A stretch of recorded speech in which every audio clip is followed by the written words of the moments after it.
Bien-aimé, écoute. Dieu utilisera les choses faibles pour te mettre toi sous le projecteur. Dieu utilisera les choses faibles pour t'essuyer toi les larmes, pour que toi, tu ne sois pas ce que tu es aujourd'hui. Bien-aimé, regarde celui qu'on appelle Jésus-Christ de Nazareth, le sauveur de l'humanité. Il est né dans une crèche, dans un endroit animalier. Les gens pouvaient dire que cet homme ne sera rien demain, mais c'est celui que nous appelons le Fils de Dieu, le rejeton de David. Bien-aimé, Dieu utilise souvent les choses auxquelles les hommes se désintéressent. Et il fait de ces choses-là comme un tremplin pour que tu sois là où tu seras demain. Jean, chapitre 6, le verset 8. La Bible dit ceci.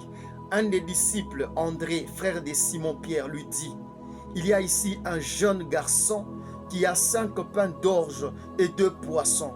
Mais qu'est-ce que cela pour tant de gens ?» Jésus dit, « Faites-les asseoir. » Il y avait dans ce lieu beaucoup d'herbes. Ils s'assirent donc au nombre d'environ 5000 hommes. Bien-aimés, il s'agit de Jésus et ses disciples qui étaient face à 5000 hommes sans compter les femmes et les enfants. Et toute cette multitude avait faim. Mais il y avait un jeune garçon que personne ne connaissait. Il avait quelque chose qui était ordinaire. 5 pains et 2 poissons. Et ce 5 pains et ces 2 poissons a nourri plus de 5000 personnes. Et jusqu'au jour d'aujourd'hui, toi et moi, nous entendons parler toujours de ce jeune garçon bien-aimé. Dieu sait utiliser les choses faibles pour que toi, demain, tu sois sous le projecteur. Si aujourd'hui on parle de ce jeune garçon, c'est parce que ce jeune garçon avait accepté d'amener ce 5 pains et ces 2 poissons à Jésus-Christ. Bien-aimé, ne te dis pas que ce que tu as là, c'est peu pour que tu sois ce que veut ton cœur.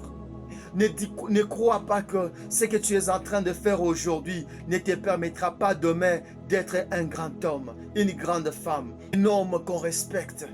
Non, bien-aimé, ce que tu as aujourd'hui, fais-le bien, mais c'est petit, mais demain, c'est ça même l'origine de ta grande richesse, l'origine de ton bonheur, c'est ce que tu as aujourd'hui. Entre les mains de Moïse, il n'y avait qu'un bâton, mais voilà, le bâton de Moïse avait libéré de la noyade toute une nation.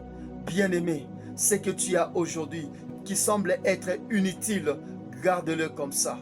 Si tu as une mauvaise voix, une voix rauque, garde ta voix rauque. Demain, ça sera celle que le monde voudra.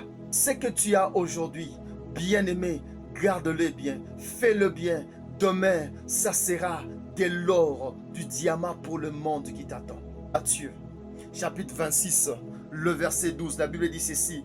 En répandant ce parfum sur mon corps, elle l'a fait pour ma sépulture. Je vous l'ai dit en vérité. Partout où cette bonne nouvelle sera prêchée dans le monde entier, on racontera aussi en mémoire de cette femme ce qu'elle a fait. Bien fait, bien aimé. Qu'est-ce que cette femme avait fait? Cette femme avait mis du parfum sur Jésus. Un petit geste de rien du tout. Et Jésus a dit, lorsqu'on parlera de l'évangile, on parlera de cette femme. Bien aimé, ce que tu as aujourd'hui, ce que tu fais aujourd'hui, fais-le bien. Ta bénédiction en dépend.